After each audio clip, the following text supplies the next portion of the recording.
Salve, salve galera, seja todos bem-vindos a mais um vídeo aqui no canal. Hoje, galera, vamos fazer aqui uma reação e corte da imprensa falando um pouquinho aí sobre o Palmeiras, né? Que acabou vencendo o Fluminense, um jogo muito truncado ali, mas foi importante esses 3 pontos para se manter aí líder do Brasileirão. Vamos ver como a imprensa reagiu aí sobre os lances ali polêmicos, o lance do pênalti de Vitor Roque, né? Muitos aí defendem, né, o Palmeiras, concordam com o pênalti. Vamos ver o que eles falaram sobre tudo isso. Então, sem mais enrolações, galera, agora aí, com o vídeo. Beleza, bom, muita coisa pra gente comentar aqui. Eu queria primeiro saber se vocês acham que o Fluminense realmente foi superior ao Palmeiras. E a gente tem que discutir aí a dupla saída de bola do Palmeiras. O pênalti lá no Vitor Roque, a expulsão do Abel. Então vamos por partes. Primeiro, vamos deixar aqui o Loeblin, nosso convidado, Garrafa. Claro. Você achou que o Fluminense foi superior ao Palmeiras ou não, como o Zubeldia disse? Não, achei que foi um jogo bem equilibrado. Aliás, um ótimo jogo.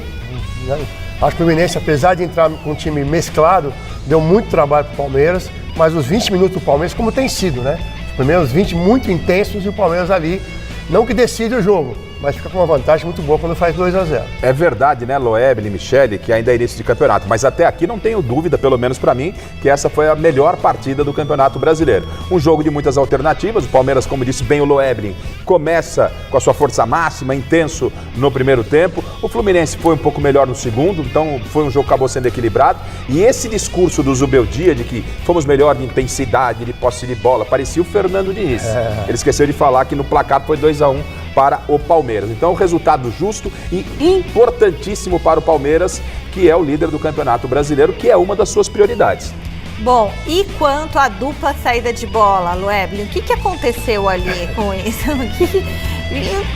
Gente, mas assim, ninguém avisou o árbitro também, ou ele não aceitou quando avisaram? Como é que foi isso? Na verdade, normalmente o árbitro ele marca no seu cartão ali quem é que dá a saída no primeiro tempo, ele saber no segundo. Se bem que né, é uma coisa tão... Mas não é tão incomum quanto as pessoas estão achando. Eu já vi isso aí, graças a Deus comigo deu uma vez, mas eu já vi isso acontecer algumas vezes. A sorte da arbitragem, eu digo arbitragem porque tem que sim, Michele, tanto os assistentes quanto o quarto árbitro, o VAR não. O VAR não é uma ação de VAR, o VAR não tinha começado o segundo tempo, mas tem que falar pro árbitro, olha, de novo o Palmeiras vai sair, é Fluminense, essa coisa toda. A sorte da arbitragem é que nada aconteceu naquele lance. O Fluminense já logo retomou e tanto que a CBF se manifestou. Mas assim, Michele, se sai um gol naquela segunda saída, ou se sai um pênalti naquela segunda saída, a CBF teria um sério problema. Aí teria que o quê? Cancelar? Não, obviamente a própria não precisaria nem o Fluminense reclamar, a própria CBF veria o erro, né? E aí ia tomar uma medida em relação ao segundo tempo. Eu não vejo nenhuma possibilidade de você começar o jogo de novo. Que bom que isso não aconteceu, né? Esse erro crasso, que para mim é um erro crasso, né? Os profissionais de arbitragem estão lá para isso. E errar uma coisa muito básica, foi um erro muito crasso, e acho que para sorte, Michele, como disse o Loeblin, não teve esse erro, um pênalti ou um lance de gol, logo o Fluminense acabou retomando a bola, e entendo que a rapaziada precisa ser advertida de um modo geral, porque estamos falando do principal campeonato do país, Michele. Agora, sobre o pênalti do Vitor Roque também, que teve polêmicas em relação ao pênalti. Foi pênalti, não foi pênalti? A gente tem um lance para mostrar aí, porque o atleta falou que na verdade não pegou o braço. E aí, Loeblin, o que você achou dele? Eu apitando o jogo sem VAR, sem nada, é pênalti. Até porque a regra não fala que tem que atingir com o braço, né? A perna do Fábio pega o Vitor Roque. Agora, o Vitor Roque valoriza muito. Agora, ele cai por causa desse toque? Essa é a pergunta que eu quero fazer. Veja, né? Aqui, ó, ele foi padrão Arrascaeta. Opa, deu um mergulho daquele. Ou seja, que houve o toque, eu não vou brigar com a imagem. Houve um toque. Agora, a pergunta que eu faço é, esse toque foi o suficiente para derrubar o jogador ou ele se atirou? Claro que Essa foi, é a caiu. questão. Eu vejo que é muito difícil, Garrafa, muito subjetivo você falar que ele não sentiu o toque. Quem sente o toque é o Vitor Roque. Ele sentiu, ele sentiu o toque, Loeblin. Sentiu o toque é uma coisa. Agora, a minha pergunta é, esse toque, essa ação desse toque, era suficiente para derrubar, deslocar o jogador, desequilibrar o jogador? Esse toque me pareceu assim, olhando por aí, que houve um toque e o Vitor Roque, quando sente o toque, falou, opa, pôs a touca de mergulho e mergulhou. Faz parte aí, Aí eu acho que faz parte também. Não dá, é muito subjetivo dizer se o toque é suficiente ou não. Para mim, eu apitando o jogo, se tivesse na hora lá, pênalti sem nenhuma dúvida, sem VAR, sem nada, Eu acho que o pênalti existe e acha. O Fábio, nossa, quantos anos eu apitei o jogo do Fábio lá atrás. O Fábio fala, eu não toquei com o braço no Vitor Roque, mas ele não precisa tocar com o braço. Qualquer parte do corpo que vai deslocar o jogador do Palmeiras, para mim o pênalti é indiscutível. Mas o toque, o pênalti não é dado pelo toque, Loeble, é dado pelo toque ou é dado pelo fato do toque ter desequilibrado o jogador? Eu tô fazendo aqui o advogado de Não, claro, você não marca só a intenção, você marca a imprudência, sem querer também é pênalti. Ué, não impediu o movimento do atleta em direção ao gol, não atrapalhou ele ali na conclusão da jogada? Isso não é isso o pênalti, Leandro? Não, eu acho que ao toque, tira o jogador da jogada, porque às vezes Tira o jogador. Um toquezinho de leve pode desequilibrar o atleta. É claro que eu também concordo com o Garrafa, que o Vitor Roque deu uma valorizada. Deu parece que ele valor. Então o Vitor Roque, a conclusão que eu chego o Vitor Roque conseguiu cavar um pênalti que foi pênalti. Eu diria que é o VAR. Eu tô falando, você tá entendendo? Vou colocar aspas. Ele conseguiu cavar um pênalti que foi pênalti, porque esse tomo pra mim não é pelo toque. É porque o Vitor Roque falou, vou dar aquela valorizada pro árbitro confirmar o pênalti. Que há o toque sim. E há o toque sim, mas esse toque pra mim não tirou... Mas você marcaria o pênalti? Eu marcaria, né? Depois de todas as suas argumentações aqui, mas enfim... Eu vou dar um toquinho no seu pior que eu tentei, obviamente, fazer aqui o advogado do diabo. Queria tirar as dúvidas com o Loeble, porque criou muita polêmica hoje. Aliás, o Vitor Roque, né? Pênalti à parte ou não, tá sendo uma peça fundamental, né, nesse novo time do Palmeiras, está com a faca nos dentes, de olho numa vaga à Copa do Mundo. Agora é o seguinte, o Abel foi expulso, né, no final da partida, novidade. E aí, o assistente número 1, ele falou o seguinte, né, o registro do árbitro relatou que de forma ríspida, grosseira, gesticulando com os braços e batendo palma de forma irônica. Você é cega? Não viu que o lateral era pro nosso time, baralho? Vocês nunca veem nada? Baralho e nana-se.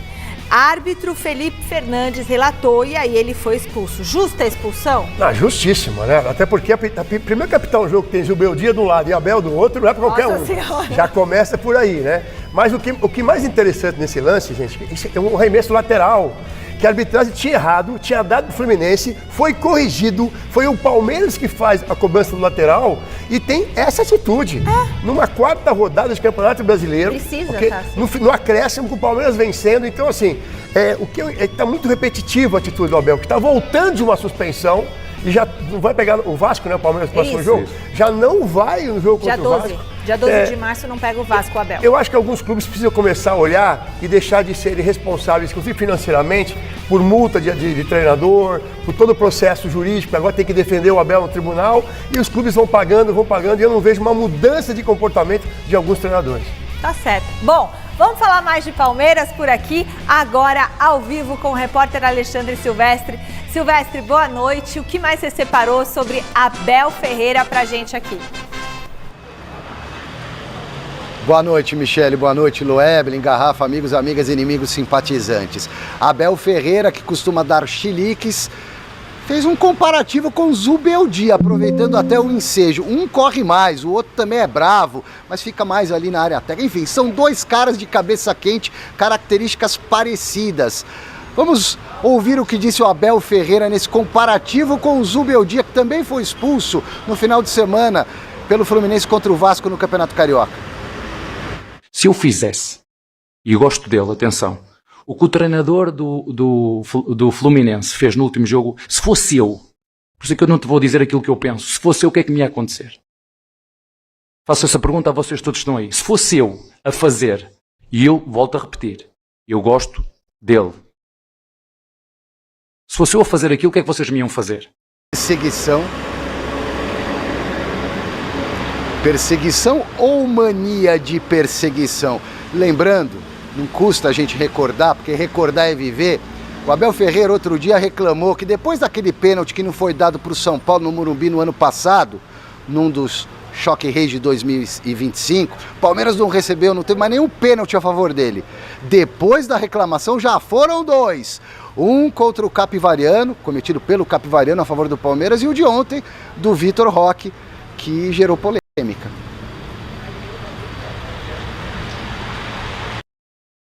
O Abel ele falou do Zubeldia. Porque ele foi deselegante. Achei tão chato. Porque ele foi extremamente deselegante com o Zubeldia, que é outro também, do padrão Abel. Esquentadinho. Tá? Mas ele em nenhum momento tem que colocar o Zubeldia nos seus problemas. Pois é. Ele é expulso, ele vai resgatar o que aconteceu com o Zubeldia e fala, eu gosto dele. Imagina se não gostasse, né, Abel? Então, super deselegante. Já que o Abel gosta de vez em quando ditar regras para todo mundo, foi extremamente deselegante. Mas o Zubeldia foi mais expulso que o Abel já, né? Não, mas ok, mas essa comparação, duro, hein? mas essa comparação não cabe a ele. Não cabe ao Abel, né? Aqui, não cabe ao Abel, porque são dois profissionais que exercem a mesma função. Isto colocado, o Abel, ele é isso aí, gente. É isso aí. Qual é o motivo? A pergunta é, qual é o motivo? Um lateral? Um lateral? Um lateral. E quando o Abel erra uma substituição, quando ele mexe mal no time, a arbitragem não pode errar? O que a arbitragem interferiu no jogo para ontem? O Abel com esse tom agressivo na coletiva, de dedo para todo mundo. Eu quero que algum de vocês me responda. O que aconteceu no jogo para esse chilique? Mas foi muito bem expulso e o Palmeiras tem que ficar atento com isso. Porque no próximo jogo, como disse o Loeble, né, é muito importante ter o Abel no jogo. Eles se revezam. Um vai o João Martins, é expulso. No outro vai o Abel. Vai começar essa bagunça de novo, sem tirar o mérito do bom trabalho do Abel, da competência do Abel. Isso é uma coisa. Agora, o comportamento do Abel, e ele que adora ditar regras, é uma nota 0 para ele. 0. E se a gente puxar a capivara do Abel de mau comportamento, olha, vamos passar aqui uns 2 gazetas falando, hein? É difícil pro árbitro, né, Loeblin, ter assim 2 técnicos esquentados ali na beira do gramado para manter a ordem e tudo e manter a própria autoridade em campo. Mas a culpa é dos árbitros. Porque você tem uma pequena parcela da arbitragem que cumpre aquilo que é determinado, que tem que expulsar, ok? Você tem a maioria que fica um pouco inibida com o Abel Ferreira. Eu não vou expulsar o Abel Ferreira, nossa, Abel Ferreira. E com isso, até sabendo como o Abel se comporta após expulsões, o cara se faz coisa que não viu, tudo mais. Não foi o caso ontem. Que não ouviu, né? Aliás, onde é que está na regra que tem que ter pênalti a favor do seu time? Eu olhei meu livro de regras, eu não vi nenhuma regra que diz que o time tem que ter pênalti a seu favor. Ele tem que ter pênalti se o árbitro achar que foi pênalti. Se ficar 20 jogos sem marcar uma penalidade, qual é o problema? O Abel utiliza muito das palavras, né, para tentar captar a vantagem. É uma estratégia que ele tem. Então, essa Pelo foi, que eu dei uma olhada delas. aqui, o Abel, pelo visto, foi mais expulso que o Zubeldia. Mas teve época que o Zubeldia teve mais cartão do que vitória, né? Foi mais, Se juntar ambos aí. Bom, pelo brasileiro, Palmeiras com o Silvestre. Silvestre, o Allianz está em ritmo acelerado para voltar a receber jogos? Sim, força-tarefa do Palmeiras, o pessoal que cuida lá do Allianz Parque. O gramado tá bonito, Michele, tapetinho verdinho, bem mais verde do que o anterior. Os tapetes já todos colocados ali. Agora falta preencher o gramado sintético de última geração, bem melhor do que o anterior, com a cortiça, casquinha de rolha, areia, depois alisar para a FIFA inspecionar e liberar para jogo. O Palmeiras depende muito, para que dê tudo certo, do clima. Se continuar chovendo assim é complicado, porque não dá para finalizar o acabamento do gramado. Mas de acordo com a apuração do Gazeta Esportiva da semana passada, a chance é grande do Palmeiras, caso avance para a final do Paulista, com o direito de decidir em casa, ser o mandante do segundo jogo, o jogo que vai definir o Campeonato Paulista em 8 de março, a chance desse jogo ser no Allianz Parque aumentou bastante. Custo desse gramado para o Palmeiras, custo do gramado, dos rolos, da tecnologia, não da instalação, do gramado, do material, 11 milhões de reais. Gramado novo no Allianz, então, caro, né? Mas o Palmeiras está fazendo certinho. Tem que, fazendo certinho. Colocando o gramado, começo do ano, tudo arrumadinho. Conhecendo mesmo à qualidade. distância, a presidente do Palmeiras, né? E avaliando o trabalho dela, não tem nenhuma dúvida que o gramado é o melhor. Vai chegar pronto para o dia 8, caso o Palmeiras vá à decisão. Nesse momento, cabem aos jogadores levarem o Palmeiras à decisão, Loeble, porque o gramado vai ficar pronto. Não né? tenho dúvida. A direção do Palmeiras não está medindo esforços. Imagem de hoje, São imagens de hoje, ó. e vai ficar pronto esse gramado. Agora, os jogadores têm que responder em campo, porque a tia Leila, essa condição ela vai dar, viu, Lebre? Até porque a torcida tem reclamado muito da logística de torcer em Barueri. A dificuldade desses jogos, por exemplo, 9h30 da noite em Barueri. Fico imaginando o torcedor do Palmeiras, vou pegar um exemplo aqui que mora na zona leste de São Paulo. Ele vai acabar 11h15. Não tem como voltar. Ele não tem como voltar. Transporte público não dá. Particular. Então a gente precisa rever também esses conceitos, porque o torcedor do Palmeiras, nesse momento aqui, ele não vai. Tanto que o público ontem foi um público muito baixo no jogo com o Fluminense. E outra, Loeble, a gente já observa por essas imagens aí que o gramado está quase finalizado. Está quase finalizado. Tá? Eu não vejo mais, na minha opinião, não sou especialista, obviamente, de gramado, nem sintético, nem natural, mas a olho nu daquilo que a gente está vendo pelas imagens, o gramado não será problema. E o Palmeiras ganha um reforço e tanto, Michele, Loeble, você em casa, jogar aí, ó, nesse gramado. Muda tá bonito, muito, hein? É outra atmosfera. O gramado lá de Barueri, né, Loeble? É um gramado da mesma qualidade. O fato que é a casa do Palmeiras. Esse ambiente, a atmosfera do Allianz é outra coisa. É um reforço e tanto para a decisão, ou não? Não, sem dúvida. Além do que eu falei da logística você chegar no estádio. Então, facilita bastante. Eu duvido que não vai estar lotado o Allianz.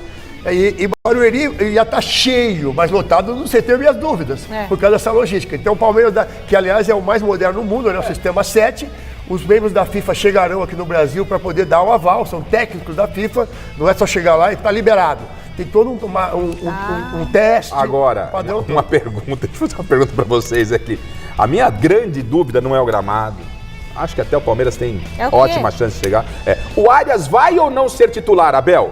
O Loeble já deu um spoiler aqui de início. Calma, né? Falou, eu acho que ele vai manter já para o primeiro jogo, contra o São Paulo agora na fase semifinal, o Arias ainda no banco. Eu entendo que o Arias tem que começar jogando. Eu também acho, mas... Eu acho que não, o Abel não vai fazer isso, não vai. Não vai, também acho. O discurso dele de elenco, meu time está pronto, tem que se esforçar. Só que é o seguinte, né? O Arias jogou 30 minutos, é um jogador totalmente diferenciado. Né? No lugar de quem tem que pôr o Arias, na sua opinião? Eu acho que hoje o Maurício, no lugar do Maurício. Maurício também. Eu acho que o Abel é muito teimoso, o Maurício não está rendendo. E outra coisa, pro árbitro, faz diferença? Pro jogador a gente sabe que o jogador prefere o gramado natural e tudo mais. Pro árbitro tem diferença entre o gramado sintético e o natural? Eu optei nos dois, mas aquele começo de sintético, né, que era durão, aquele que acabava com o tornozelo, coisa parecida. Eu prefiro gramado que não tenha buraco, porque tem muito gramado natural que o pessoal até pinta, joga terra no buraco e quando você vai andar... A certeza que eu tenho é que pro Arias, se for no natural ou no sintético, ele vai fazer a diferença pro Palmeiras. Vai ser bonito. Ele joga muito e não tem porquê não... Sabe, o Paulista é muito... O Palmeiras vai completar aí, se não completou, 2 anos sem nenhum título, gente. O Palmeiras é importantíssimo, o São Paulo tá voando, o jogo é pesado. É importante pro Palmeiras, né? Esse título paulista é lógico, muito importante para todas pro as equipes. Mas principalmente acho que pro Palmeiras, que vem de um tempo aí sem ganhar nada. Eu não consigo, eu vou ficar realmente impactado. O Palmeiras pode até se classificar sem o Arias, porque tem um bom elenco. Mas tem um jogador desta qualidade para enfrentar um São Paulo embalado. O São Paulo tá embalado, gente, né? O São Paulo no Campeonato Paulista, no Brasil, o São Paulo tá embalado. O São Paulo tá... Você tem que colocar o Arias, sim, senhor. Então, o Abel, eu, se fosse torcedor palmeirense, estaria ali cobrando o máximo de tempo para que ele comece com o Arias. Tudo bem, os 2 jogos ele jogou... Ontem jogou um pouquinho mais, né? Jogou quase o segundo tempo, né? Tá bom, jogou o segundo. Não, jogou 10, então, 30 e agora 45. inicia. Abel, pelo amor de Deus, Arias, Abel. Eu acho que você não pode ter um jogador desse no banco de reserva. Até porque, se você olhar o time do Palmeiras, o Palmeiras não tem um primeiro volante, que não é o caso do Arias. Tá? O Palmeiras está recuando ali o Marlon Freitas para dar aquela função. Aí você começa a ver o segundo tempo do Palmeiras, só chutão para frente. Aí entre o Arias, deu 2 toques de 3 dedos na bola, que ele meteu o Flaco Lopes sozinho na frente. Não dá para deixar o Arias no banco. Então é isso, galera. Chegamos no fim de vídeo aqui no canal, mas vamos falar um pouquinho sobre esse cara aí, né? Esse jogador que pode pintar no Verdão, que é o caso aí de Fabinho, né? Segundo informações aí, né? Dos bastidores aí, das negociações, o jogador tem conversado quase diretamente com a diretoria alviverde, porém vai esperar a Copa do Mundo para ver se é convocado, né? Para ver se pinta alguma proposta na Europa. Não chegando nada, como não tem até agora, né? Estaria muito propício a assinar um pré-contrato, até mesmo abriria mão do que teria de receber para desembarcar o quanto antes para o Palmeiras. Então esse jogador aí está em conversas avançadas aí com com Leila, né? Com a diretoria aí, né? Nessa contratação, e ele pode ser aí um novo reforço do Verdão, o novo camisa 5 aí que vai fazer essa ligação aí, né, da parte defensiva para o ataque. Ele é um jogador muito bom, um jogador bem dinâmico, né? Ele tem um estilo muito parecido com o de Casemiro, e quando ele estava na Europa, ele era um jogador fundamental ali naquele meio de campo ali, volante ali. Então, torcedor, qual a sua opinião? Sua opinião é o que importa pra gente, né? Você gostaria de Fabinho no Verdão? Comente sua opinião aqui pra gente, deixe seu like, se inscreva no canal, que é muito importante a sua opinião. Vamos trazer mais informações sobre ele então. Então, valeu e até o próximo vídeo.